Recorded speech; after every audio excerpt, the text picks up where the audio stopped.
میں ان دنوں چچا کے گھر رہنے گئی ہوئی تھی۔ جب یہ واقعہ ہوا مجھے نہیں معلوم کہ میرے والدین کی کس کے ساتھ دشمنی تھی۔ ہم بنوں میں رہتے تھے اور میری عمر 18 سال تھی۔ اچانک اطلاع آئی کہ ہمارے گھر کچھ لوگ گھس آئے ہیں اور میرے ماں باپ کو قتل کر کے چلے گئے۔ اگر میں اس روز چچا کے گھر نہ ہوتی تو شاید ان کے ساتھ میں بھی قتل ہو جاتی۔ خدا جانے مارنے والوں کا میرے والدین کو ختم کرنے میں کیا مفاد تھا۔ انہی دنوں میری منگنی اپنے چچا زاد شہزاد سے ہوئی تھی۔ میرے والد اور چچا اپنے بچوں کی اس خوشی کو پوری طرح منا بھی نہ پائے تھے کہ زندگی نے ایسا روپ دکھا دیا کہ جینے سے نفرت ہو گئی۔ ان دنوں میں کالج میں پڑھتی تھی۔ مجھے تو کسی بات کی سمجھ بوجھ نہ تھی۔ اپنی سہیلیوں کے ساتھ مگن رہا کرتی۔ والد صاحب کا اپنا خشک میوہ جات کا کاروبار تھا اور کافی بڑا بزنس بھی تھا۔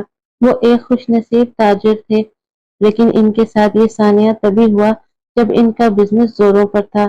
ان کے قتل ہونے کے بعد چچا چچی ہمارے گھر آ کر رہنے لگے کیونکہ میں اب اکیلی تھی۔ چند دن بعد شہزاد بھی یہاں آ گیا۔ اس کے آنے سے مجھے ڈھارس ہوئی اور انتہائی غم کی حالت میں بھی میں خوش رہنے لگی۔ وہ مجھ کو بہت حوصلہ دیتا تھا۔ مجھے والد کے کاروبار کے بارے میں کوئی علم نہ تھا۔ یہ معاملات چچا جان نے آ کر سنبھال لیے۔ سارا حساب کتاب دیکھا، مجھ سے بیان حلفی لیا، کچھ کاغذات پر سائن کروائے، پھر کافی رقم میرے نام بینک میں جمع کروائی۔ کہا کہ یہ رقم تمہارے لیے کافی ہے، تم اس کے منافع سے اچھی طرح رہ پاؤ گی۔ ابا جان کا کاروبار فروخت کر کے باقی سرمایہ ڈالروں کی صورت میں اپنے اکاؤنٹ میں بیرون ملک جمع کروا دیا۔ یہ لوگ کچھ ماہ میرے ساتھ رہے۔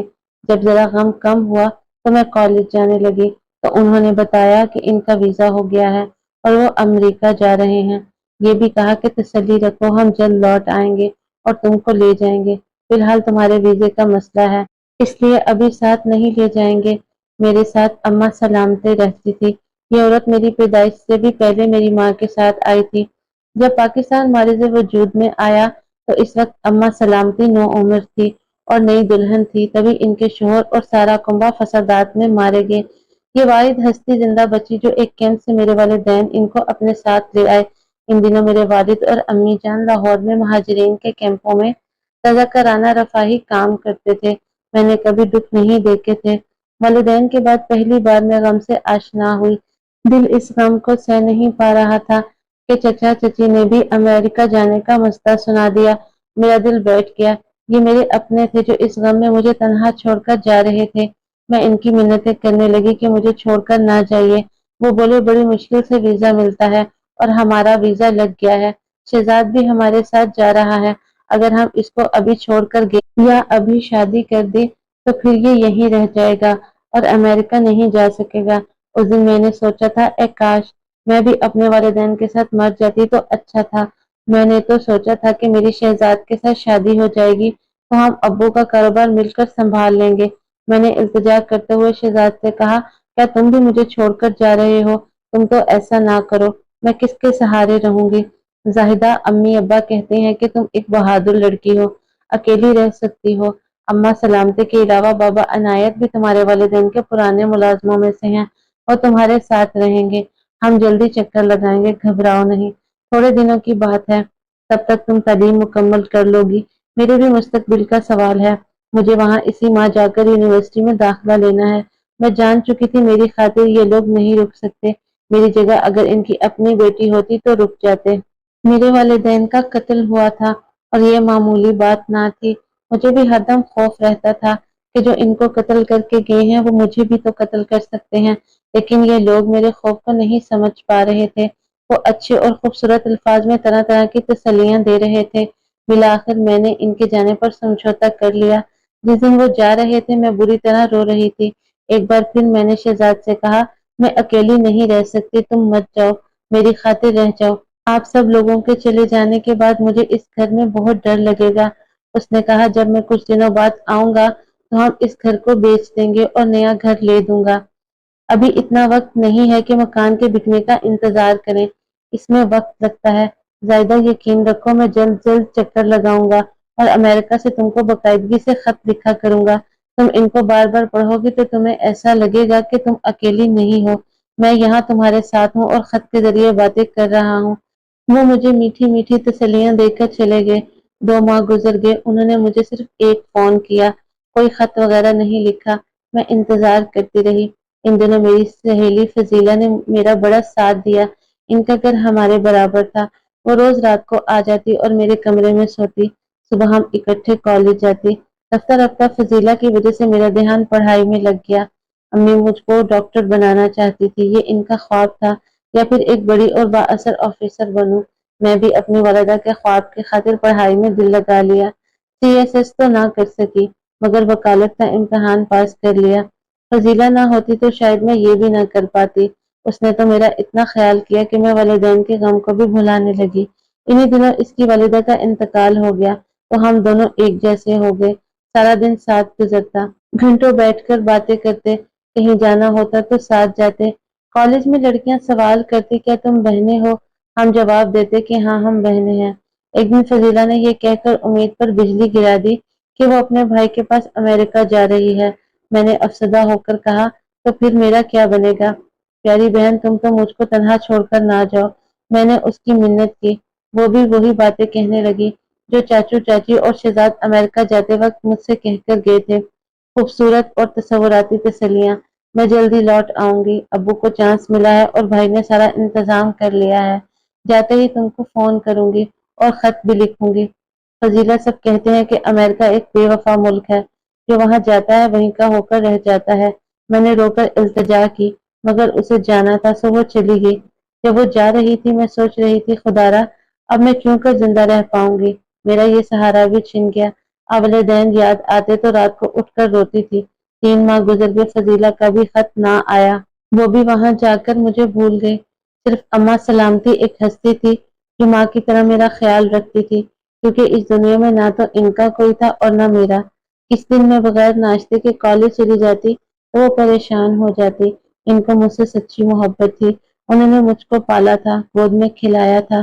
وہ بے آسرا ہونے کا دکھ سمجھتی تھی۔ میں سوچتی اگر میرے والدین نے اماں سلامتی کو اپنے پاس پناہ دینے کی نیکی نہ کی ہوتی تو آج میں اتنے بڑے گھر میں اکیلی نہ رہ پاتی۔ سچ ہے نیکی رائیگاں نہیں جاتی، جو کچھ اولاد کرتی ہے وہ ماں باپ کے کام آئے یا نہ آئے، لیکن جو ماں باپ کر جاتے ہیں وہ نیکیاں اولاد کے کام ضرور آتی ہیں۔ کافی دن ایسے مایوسی سے گزرے۔ کالج سے آتے ہی اماں سلامتی سے پوچھتی کوئی خط آیا؟ جواب نفی میں ملتا۔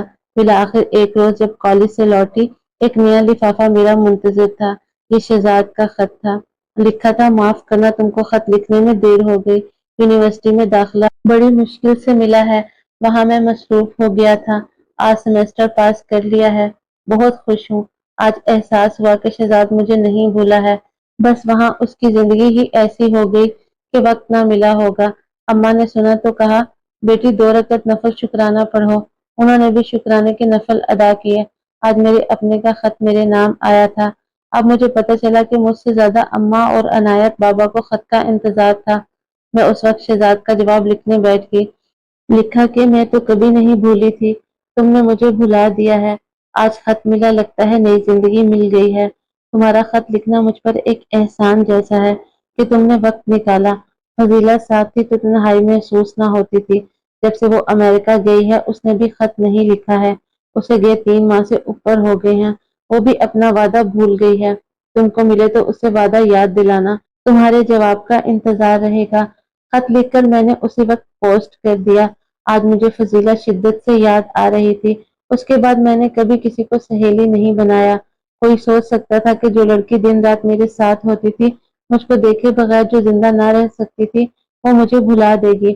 چاچی کے ساتھ فضیلہ کو بھی کئی خط لکھے، اس نے جواب نہیں دیا۔ یوں سالوں گزر گئے۔ ایک روز سنا کہ فضیلہ آئی ہے، دل کے سب زخم تازہ ہو گئے۔ شہزاد نے بھی جب سے گیا تھا صرف 3 خط لکھے تھے، فون بھی 1 2 بار آیا، پھر اس نے فون نہ کیا تھا۔ میری روح اپنوں سے ملنے کو ترس رہی تھی۔ وقت دبے پاؤں چلتا گیا۔ میں نے وکالت کا امتحان پاس کر لیا اور ایک بزرگ وکیل کے ساتھ کام شروع کر دیا۔ صبح کی گئی رات کو گھر آتی تھی۔ اب مجھ سے کافی اعتماد آ چکا تھا۔ فضیلہ پاکستان آئی مگر مجھ سے ملنے نہ آئی۔ میرا دل بھر آیا۔ کچھ دن خود کو روکے رکھا، آخرکار خود ملنے چلی گئی۔ وہ مجھ کو دیکھ کر شرمندہ ہو گئی، جیسے اس نے میری چوری کی ہو۔ میں نے پوچھا دوست کیوں اتنی بے وفا ہو گئی ہو؟ مجھ سے کیا قصور ہوا ہے؟ خط لکھتی تھی نہ فون کرتی تھی، اور اب ملنے بھی نہیں آئی۔ ادھر میرے اپنوں نے مجھے امریکہ جا کر بھلا دیا ہے، حتیٰ کہ میرے منگیتر نے بھی، جس نے مجھے نہ بھلانے کے وعدے کیے تھے۔ آخر یہ امریکہ ہے کیا چیز جہاں جا کر انسان بدل جاتا ہے، وہ سارے رشتے توڑ ڈالتا ہے؟ کیوں ان کے دل پتھر جیسے ہو جاتے ہیں؟ فضیلہ کو لفظ ہی نہ ملتے تھے کہ وہ کچھ بتاتی۔ کچھ دیر تو وہ گونگی بنی رہی، کافی بدل گئی تھی، وہ کچھ موٹی بھی ہو گئی تھی، ننھا سا ایک بیٹا ساتھ لائی تھی۔ میں نے کہا تم نے شادی کر لی اور بتایا تک نہیں، کم از کم تمہارے لیے شادی کا تحفہ ہی لے آتی۔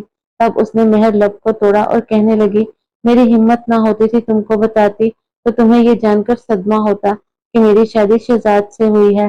تمہاری امیدوں کے سارے چراغ بجھ جاتے، لیکن حقیقت کو زیادہ دیر تک چھپایا نہیں جا سکتا۔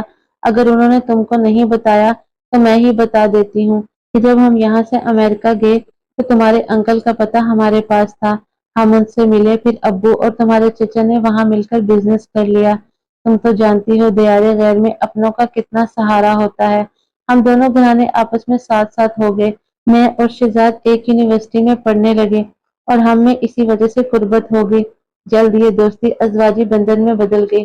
بڑوں نے ہماری شادی کر دی، لیکن ہم دونوں کو تمہارے دکھ کا شدت سے احساس تھا۔ ہم جانتے تھے کہ تم ہم دونوں کا شدت سے انتظار کر رہی ہو، پھر کسی کی ہمت تھی کہ تم کو یہ دکھ پہنچانے والی خبر سناتا۔ اسی وجہ سے میں تم سے ملنے بھی نہیں آ پا رہی تھی، تم خود آ گئی۔ احسان ہے تمہارا، ہم اگر تمہارے قصوروار ہیں تو ہم کو معاف کر دو۔ تم وکیل بن چکی ہو، وقت بہت سا گزر چکا ہے، حالات بدل گئے ہیں، عرصے سے تمہارے اپنوں نے تم سے رابطہ نہ کیا، تم ان سے بھی بددل ہو چکی ہوگی، مایوس ہو گئی ہوگی، شاید دوستی سے اب تک مایوس نہ ہوئی تھی، مگر آج۔ یہ کہتے ہوئے فضیلہ رونے لگی۔ میں نے اس کے آنسو پوچھے اور کہا، دوست تم میری مجرم نہیں ہو، شادی تو قسمت کا کھیل ہے۔ شہزاد کی اگر تم سے شادی نہ ہوتی تو کسی اور سے کر لیتا، کیونکہ میں اس کی قسمت میں نہیں تھی اور وہ میری تقدیر میں نہیں تھا۔ جس کی تقدیر میں تھا اس کو مل گیا۔ تمہارا بیٹا بھی بالکل شہزاد جیسا ہی لگتا ہے۔ یہ کہہ کر میں نے اس کے بیٹے کو اٹھا کر سینے سے لگا لیا، درازی عمر کی دعا دی۔ میری آنکھیں چھما چھم برس رہی تھی اپنی سہیلی سے ملنے پر، جس کی بے وفائی نے مجھ کو دکھ بھی دیا تھا، لیکن اب میں وکیل تھی، بااعتماد ہو گئی تھی اور حوصلہ بھی پا لیا تھا۔ زندگی میں آئے دن ایسے کیس نظروں سے گزرتے تھے، دنیا تو نام ہی تبدیلیوں کا ہے اور انسان انسان کو بدلتے دیر نہیں لگتی، لیکن دوستی میرے نزدیک ایک قدر، ایک قیمت رکھتی ہے جس کا مجھ کو اب بھی پاس تھا۔ خدا کا شکر کہ میں نے تعلیم پائی تھی اور میرے پاس کسی شے کی کمی بھی نہ تھی۔ چچا جاتے ہوئے مجھے بالکل کنگال نہیں کر کے گئے تھے، وہ سب کچھ سمیٹ لے جاتے تو میں بھی ان کا کیا بگاڑ لیتی۔ جن ظالموں نے میرے والدین کو زندگیوں سے محروم کیا تھا، میں نے ان کا کیا بگاڑ لیا۔ خدا کا شکر ہے کہ میرے پاس دکھ سہنے کا حوصلہ آ گیا تھا۔ میرا مستقبل تاریک نہیں تھا۔ کچھ دن پہلے مجھ کو عدالت میں ابو کے ایک دوست ملے تھے جو بڑے وکیل تھے۔ کہنے لگے، بیٹی تم کو کالے کوٹ میں دیکھ کر دل شاد ہوا، تم بڑی بہادر ہو اور تم نے حالات کا ہمت سے مقابلہ کیا ہے، تو اب میری ایک بات بھی مان لو، اب تم شادی کر لو اور گھر بسا لو۔ بیٹی عورت کی اصل زندگی یہی ہے کہ وہ اپنا جیون ایک اچھے جیون ساتھی کے ساتھ گزارے۔ میں نے کہا، انکل شادی کروں تو کس سے کروں؟ شادی کے لیے رشتہ تو والدین تلاش کرتے ہیں، اگر مجھے اپنے والد کی جگہ سمجھو تو میں تمہارے لیے رشتہ تلاش کر چکا ہوں۔ میرا بیٹا عاطف ہے، تمہارے ساتھ ہی تو پریکٹس کرتا ہے، اگر تم کو پسند ہو تو میں تم کو بہو بنا لوں۔ جی انکل، میں نے جواب دیا، مجھے منظور ہے۔ یہ کہہ کر میں نے سر جھکا لیا۔ انہوں نے میرے سر پر ہاتھ رکھ دیا تو مجھے لگا میرے والد پھر سے زندہ ہو گئے ہیں۔